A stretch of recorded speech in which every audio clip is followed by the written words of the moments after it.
Congo. The DRC has an estimated $24 trillion worth of mineral resources. U.S. corporations extract vast amounts of cobalt and coltan for electronics and electric vehicles. Armed groups control many mines, financing conflict through resource sales. Millions and millions have been displaced due to mining-related violence and instability. So people are fleeing those areas. They go to neighboring countries, and some of them are able to go, to travel to Europe through very dangerous roads. I can't even tell you about that. So the impact on local communities and forced migration. Violence and lack of economic opportunity force people to flee. Displacement leads to refugee crises in neighboring countries, like I said.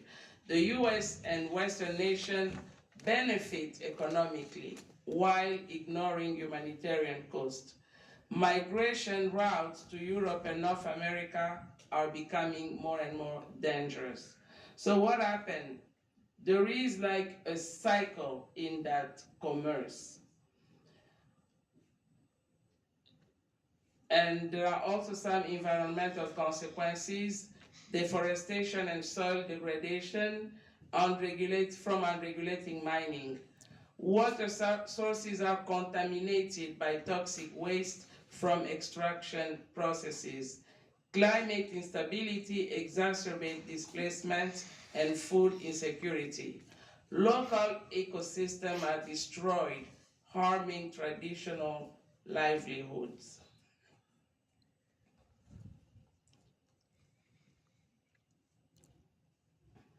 So, what has been done so far? There is a law, the Dodd-Frank Act and conflict mineral. Section 1502 of the Dodd-Frank targets conflict mineral. So I think this is from the SEC.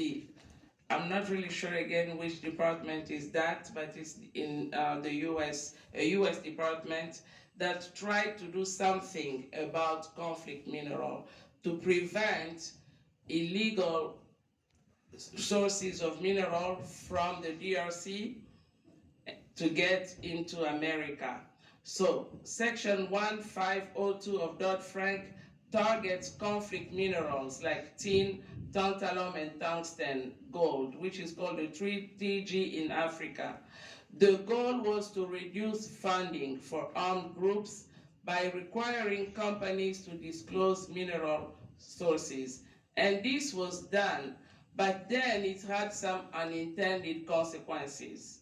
So people start boycotting any mineral coming from the Congo, and there was an economic collapse of legal mining communities. So artisanal miners were not able to sell the product of their mining because of the Dodd-Frank Act. And there was smuggling increased, and it was benefiting armed groups. Millions of artisanal miners lost their livelihood, increasing poverty. So even though this law was really to make sure that minerals are not sourced illegally, it still had some unintended consequences for local artisanal miners. So what are the recommendations? The recommendations are to have stronger African governance. So far, most of our leaders are corrupt leaders that are being put in power just to allow